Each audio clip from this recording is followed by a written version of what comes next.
the future of healthcare is actually preemptive healthcare, avoiding becoming sick in the first place. And the only way that we do that is if people know how to care for themselves. So that's what I want to do. I want to teach you how to look after yourself. But it introduces a really vital part of all of this, which is when you go to the doctor, you kind of just you often are going to treat symptoms of something you already have. And it's not even necessarily that you get to the root cause, but also it's like you said that what is the preventative steps you took beforehand? That education is a little bit harder to find, isn't it? It is. And I think that there is also a point to be made that acute care medicine, so going into a hospital, going to see a doctor because you are unwell at that point in time and require immediate intervention, that's what medicine is for. That is why it's evolved and it's incredibly important. And I have the greatest of respect for doctors and physicians generally. But the problem that we have in healthcare now is that a lot of the issues that we are treating with acute care medicine are chronic conditions. And so the actual, what we call the modalities, the interventions that they're offering don't fit. And when you're trying to patch over something that is actually an ongoing process with something that's only designed to be used for a short period of time, that's when we get this mismatch and we get this sort of reliance on intervention that isn't appropriate. And actually, what we want to be able to do is say, okay, I've broken my leg. I'm going to the emergency room. I'm going to take painkillers. It's going to help. I'm sorted. And that stops. But if it comes to something like managing our blood sugar, sorting out our anxiety, dealing with hormonal problems, those aren't things that are a broken leg. They are things that are due to dysfunction metabolically or mechanically or to do with the stress response that you have perfect agency to deal with. And going to a doctor and saying, can you fix this for me? All they can offer you is their broken leg style of medicine, which is not going to fix that problem. So it's just about learning where that divide is and knowing when we go to standard medical care and they take care of us and we get better, and knowing when the actual intervention should be in our hands or we can prevent them by doing stuff in advance. I think that that's my key. Holistic therapist working with doctors, everyone together, sharing that information. I'm interested on this to ask you a bit more because if we take the hormonal example, so and I know you've worked with people who've suffered from this. There are many chronic conditions that could be associated, but what would be an example that you've either directly experienced or you see a lot that they're going to the doctor to solve it, but really it's like you said, it's this longer underlying issue. You know, what are some of the treatments they're being prescribed versus what is some of the stuff that could really help them either manage it or even kind of roll it backwards if possible? I mean, there are probably two key things that would flag to mind as being very obvious examples, and often they're treated in very similar ways. And that would be something like really intense period pains or perimenopausal symptoms. In both of those instances, you've got is a mismatch between the relative hormones in a woman's body. And so, what acute care medicine will do is say, right, well, how do we match those back together? Oh, we'll supplement with hormones, for example, really intense period pains. Let's put you on the oral contraceptive pill. But actually, what tends to happen when you've got really intense period pains and putting very specific conditions like endometriosis to one side, which obviously can cause incredibly debilitating pain for a woman, if it's more just to do with intense cramping that is happening every month, there are some very obvious things there. Like if somebody is incredibly stressed, then they are going to get a lower progesterone level compared to their estrogen level, which then can enhance the contractility of the uterus, which would then mean that they get very bad pain. But if we actually start to look at what the cause of that is, we need to deal with their stress response because also the stress response is going to lower their magnesium level. And the magnesium part of that is that magnesium relaxes the muscle tissue. So when you then get the contraction, which is normal, like you should feel the uterus mildly contract when you get your period because that's what's helping the lining to shed. It's part of the process. But if it starts to really squeeze and then it can't unhook because magnesium levels are insufficient, that then also triggers your normal immune response, which is going on because you want things to clot so that you don't bleed to death when you have your period. That then ramps us up. And what happens is it just happens more and more each month because every time that cycle comes around, it's more and more stressful. And like I say, what would happen is you go to the doctor and instead of them being able to say, why don't we scan back outwards and look at the whole picture here, which is that you're incredibly stressed at work. You've just broken up with your boyfriend, your mum is sick, you've got damp in your house, something, all of those things. How do we fix those? They go, right, well, we can give you painkillers and we can give you extra hormones that will actually just disrupt your cycle so that you don't have pain, which is fine in the short term, but that underlying process is going to continue to go on. So as soon as you take those things out, they're going to come back, but also you haven't fixed any of those problems at all. Or it could just be that you put those things in, and in actual fact, all they do is continue to deplete nutrients because things like zinc, B6, magnesium, they're all wasted by the oral contraceptive pill. And so actually you can find that you still get symptoms irrespective of the fact that you're now taking those things as well. And then you're adding painkillers on top, which have to go through detoxification in the liver, where the hormones also have to go, and it kind of goes around in a cycle. So what I always kind of say is, right, hormones are chemical messengers.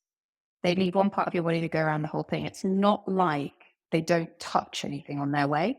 So they have systemic impacts. There's absolutely nothing, there's no hard boundary in the body.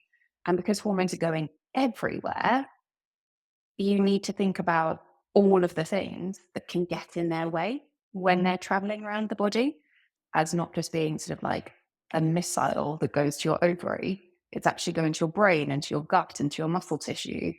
Then it starts to unwind a little bit. But as with anything in healthcare, we've been taught that you do one for the other, like a pill for an ill. So it's a mindset shift. Because what you're saying is very true, that it's about, this is the education you're sharing too, is that it's about being an advocate for yourself, but you can only be an advocate if you have some of the basic education around something, because you don't know. And like what you were saying about the hormonal balance, that resonated so deeply because I've personally had like two situations like this. One was being on birth control, which was not the best for me given my mental health, but that was never discussed about like how certain chemicals could react to the mind. And then more recently, I had a throat condition, and I was, to be fair, I was not in the US or UK. I was in Latin America, but they were prescribing me steroids. And that just completely destroyed, when I say completely destroyed everything, cycle, sleep, all of it, to address this one issue, which was inflammation. And it's just a textbook example of everything you're saying. If you have to really, I didn't think about that. Even me in this space, I didn't think about how that could have had those kind of drawbacks. Well, I think also what I would highlight from the mental health perspective, again, is that hormones make us feel very out of control when they are imbalanced. And so people get quite nervous and scared because also it's not like pain. It's not like an injury. You can't see them. You can't see how you're affecting change.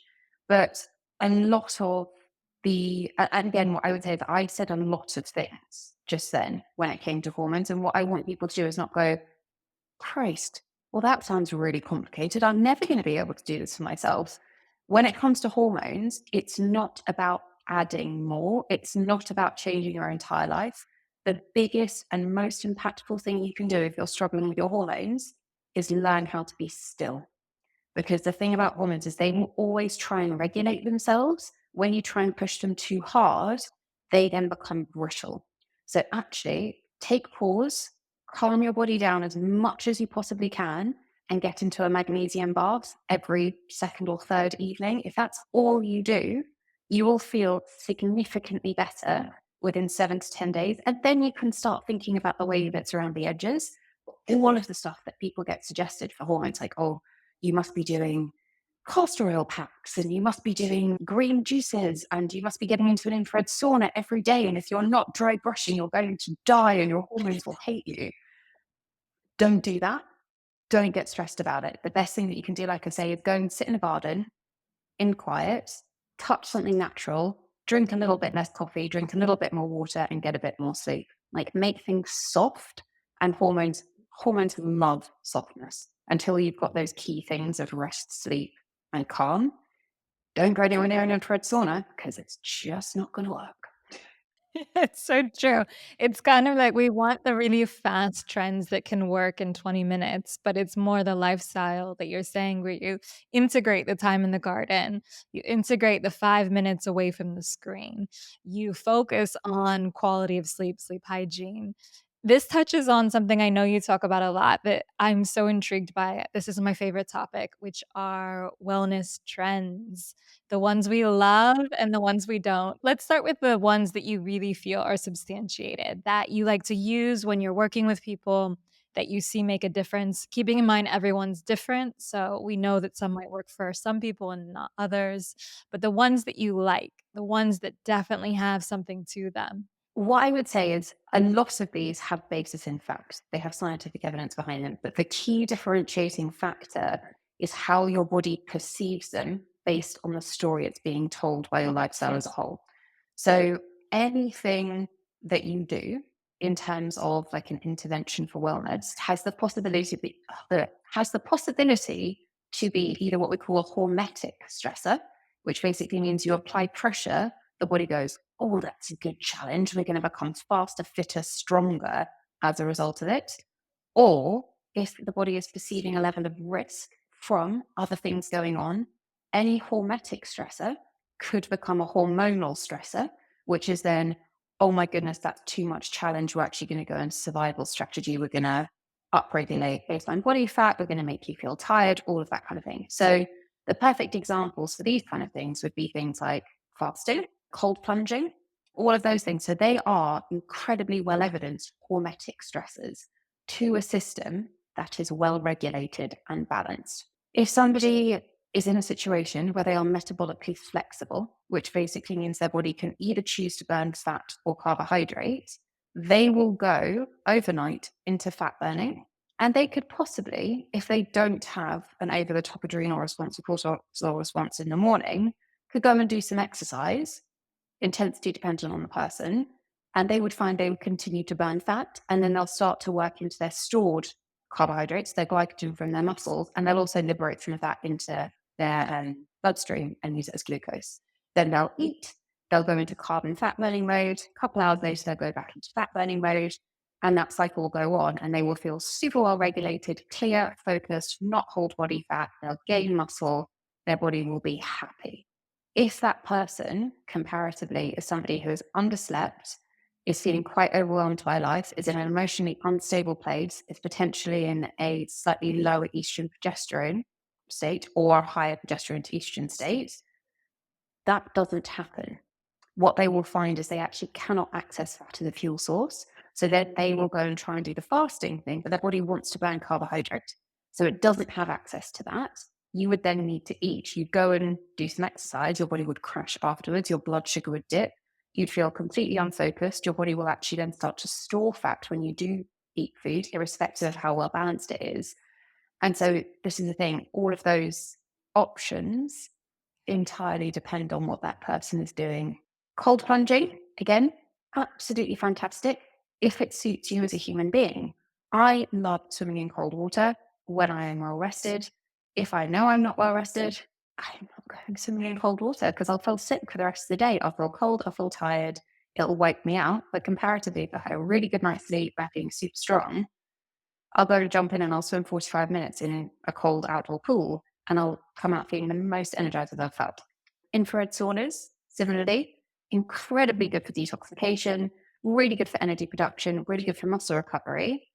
If you are fatigued or you are finding that you have a lot, so if you've done a lot of flying, changing time zones, your body will be in a situation where it's actually quite pro-oxidative and it feels quite stressed when it's made to be incredibly hot and detoxify.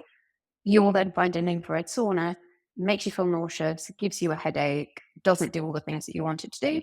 The ones that I don't that are anything that promises you a cure by just doing one thing. So if there's anything that says, take this, it will sort your X, Y, and Z, juice cleansers, absolutely not. I don't think I've really heard someone go into detail in that relatable of a way before. That there's certain trends that people are either for or against, especially fasting, cold plunge, red light therapy.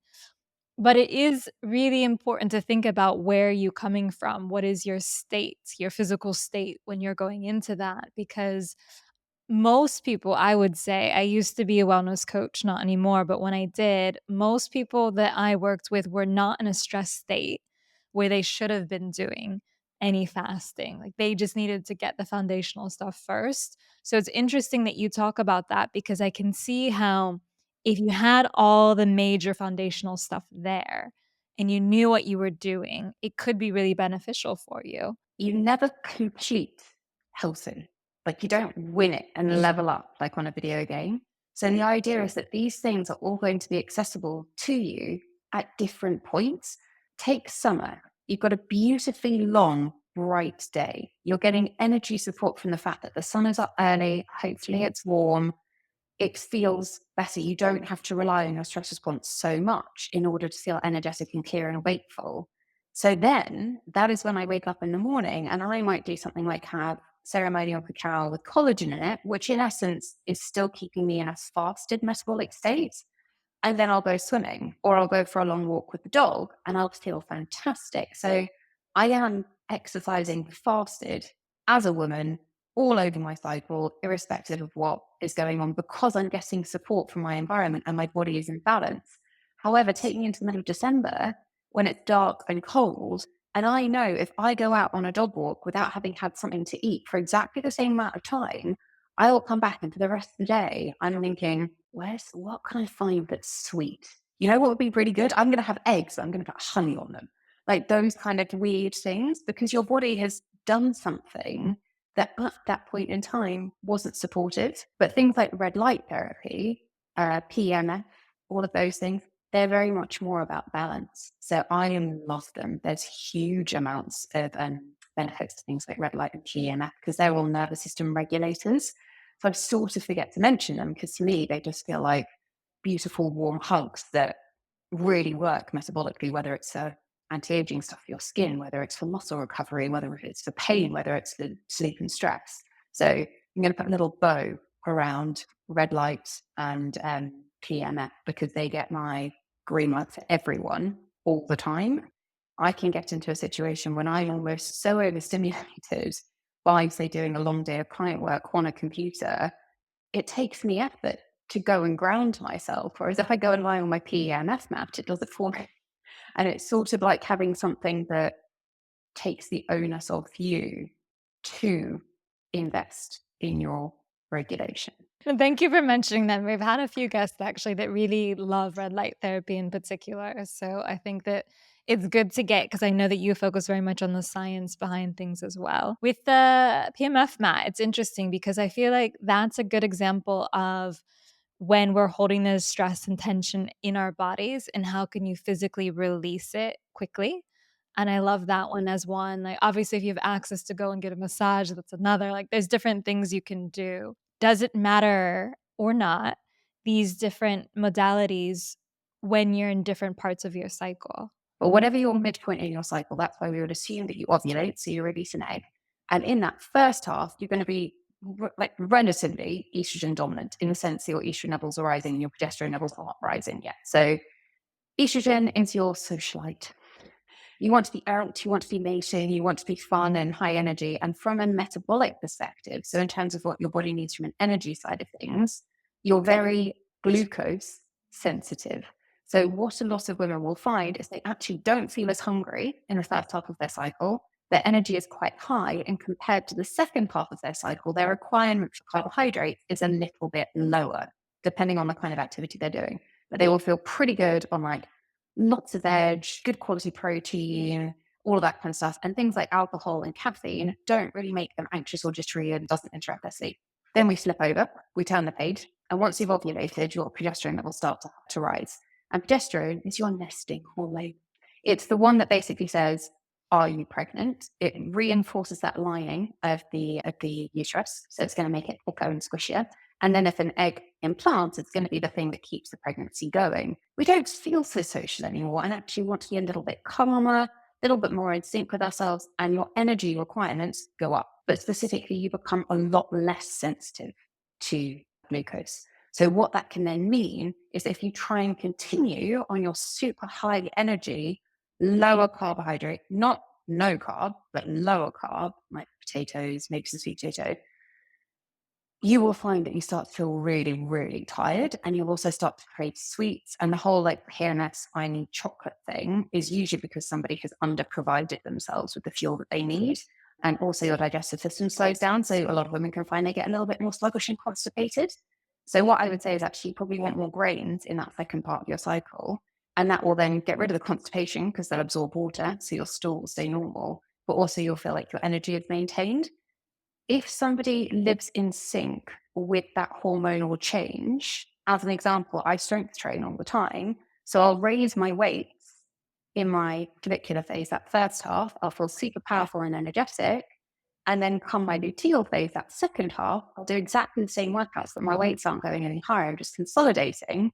I'm also adding in more carbohydrates and building up my refueling stocks.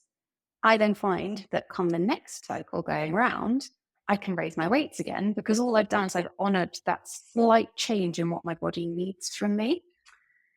The thing that women will try and do is they'll try and maintain exactly the same routine all the way through. And that is when there is a problem. All you need to understand is that as long as you fuel correctly and just listen to what your body's feedback is, sometimes I'll go to the gym on that day 27 and my body's going, your immune system's starting to just get that little bit more inflamed to help with that cramping of the uterus. Your energy is just a little bit lower today. You know what? It's a yoga day. And the main thing actually is listen to what you want to do. Because I don't want to go out and socialize at 9 p.m. on a Thursday on day 22 of my cycle. I absolutely don't want to. I do on day 7. It's just about minor tweaks that mean that you live in sync with the hormones as opposed to trying to overlay their message. Even for people listening who might know this already, how your body reacts, it's still very helpful to hear the specifics of what you might be doing or ignoring, and also what you've brought into it. And I think it's something we overlook a lot is the environmental impact, specifically seasons, weather, all of that. I'm sure we could add into like stress and workloads also could impact and could shift a little bit, and being mindful of that. And then the other aspect of what you had talked about a little bit earlier that I want to make sure I ask you about before we finish is some of the different supplemental things. There's a lot of misinformation around these types of things, especially the ones that you take orally. What would you say are the supplements that you definitely can help most people, keeping in mind everything is regulating as it should, more or less? And then what are some of the ones that you feel maybe someone would wanna do deeper blood work for? I know that that's something that you'll be getting into a bit more, but if you wanna explain around that, because this is such a contentious area. The key things that everybody will benefit from, irrespective of their age, their sex, would be a really good quality fish oil supplement, or if they are vegan, then to look at something that is appropriate to them. But most people, what we're always looking for is an omega-3 to omega-6 ratio of around 1 to 1. I have seen one of those in my 12-year career. And in most people, the average is about between 27 to 32 to 1 in favor of omega 6. And what that immediately does in the body is it makes it more pro inflammatory. So you're always going to be fighting a sense that it wants to overreact to all kinds of stimuli. So, an omega 3 of some kind for everyone, being conscious of what your vitamin D level is. And so, I would always get people to test twice a year and see what their vitamin D level is. If you are measuring in nanograms per deciliter, which is what your gen states, then you would be looking at around 30. If you're looking at nanomoles per liter, which is what we do in the UK, you want around 100. That would keep you at a really good level in terms of things like immune function, gut health, brain function, bone stability, all of that kind of stuff. And you always want to make sure that vitamin D is taken in combination with magnesium, K2. Dietary calcium is fine. You don't need to be taking supplemental calcium unless there is a specific reason. And then what I would always tend to advise is creatine, which is a really interesting one. It is something that's always been associated with bodybuilding because it's really good for muscle mass, but it's also incredibly good for the brain. And there is a lot to focus on at the moment as a very cheap, but very, like, as a very simple supplement. It enhances anything you can think of. It's going to enhance the health of the placenta when somebody is pregnant. It helps with fetal development during pregnancy. It makes people better able to focus. It slows down neurodegeneration. It encourages muscle mass building, which we know is really important for bone density, but also for metabolic health. So if I could only get people to take those things, that's what I would focus on. But like you say, my passion project using all of my knowledge of supplements is that I've built something called Nutrition, because the supplement industry is incredibly weird, because you are expected to hear all of these wonderful things about all of these magic pills that are going to fix everything. And then you're supposed to take that path of truth and go and work out what you need. And you can have synthetic vitamins. You can have they can be put together in lots of different ways that aren't particularly good. And people always look for a good price point. You will always get what you pay for when it comes to supplements, but you will always get from supplements masquerading as being fantastic things and being very expensive, and then not being what they say on the tin. So Nutritailor is, like I say, it's a passion project of mine. It's a safe marketplace where we only have a range that I've curated personally, pre-vetted, of clinical grade supplements that you can buy on their own, and they will have the information as to exactly what they're for. Or I've made therapeutic plans with dosage instructions, with additional lifestyle stuff. It's not just about taking a pill. It's about the education. If anyone asks a question, it comes directly to my phone and I'm standing there going, right, okay, so if you just want to tell me every single detail, I will just help you with that. It's challenging. You hear what you should take and then you go and do it, but you don't fully understand why. And you also might not realize that you don't actually need some of this and that someone else does. I had my blood work done not too long ago and I was low on my white blood cell count. That's not something that I could have known. Like, it's not as if someone could have told me that without doing that blood work. But that allows me then to figure out, okay, how do we get this up? What do we eat? What do we take? And it's definitely, there's these small areas that you might not realize that are impacting many things. Like for me, it was my energy, right? And I was also falling ill a lot of times. But I think there's so much to this. It's just the problem with supplements is, like you said, there's so much scamming going on that it makes it hard to know what to trust, what to use. What do I do next? Well, so I think energy would be a perfect example. And again, what we try and do is, so if I was to give you energy, low energy, you would see just adverts everywhere. Low energy, it must be your iron level. Low energy, it must be your thyroid. Low energy, you've got low protein status and it's imbalancing your blood sugar. Low energy, you're vegan and you haven't got enough B12. How on earth do you know what your low energy is? Or actually, low energy, you've had too much caffeine in the morning and everything's crashing in the afternoon. What we also do is give you the ability to subjectively assess. So there's very different ways to feel low in energy. So if you're low energy from low iron, you're going to get a sense of fatigue that also is going to give you poor tolerance to exercise. You're probably going to feel quite cold as well. And every time you try and exert yourself, you get a wave of dizziness. That's very different to being low in protein and having fluctuations in blood sugar. So we will teach you, well, I will teach you how to understand which is which. And then also you can test, because, for example, if you come back as having low iron and very high B12 and low B9, you could actually be manifesting as not having low iron because the high B12 will mask it. And so a lot of people will then take lots of B vitamins. And so it's being able to take all of that noise and be able to say to somebody, what does your low energy look like? Is it this one? Okay, well, then you go down that route. And now we can actually also confirm with you that it was that your iron stores were low. And this is why. People are listening and they wanna know more about this and also how to connect with you.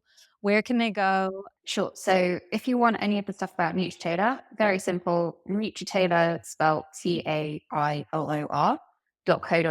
We are at the Nutritailor on Instagram, and you can find everything that you need. We also ship internationally, can offer free shipping anywhere in the world, all that kind of stuff, because we built that in at the beginning. Then for me personally, I am at _ natural nourishment on Instagram. Naturalnourishment.me is my more clinical website. Thank you for being here and sharing so much knowledge because it is challenging to get your hands on it in a way that is very quickly understandable.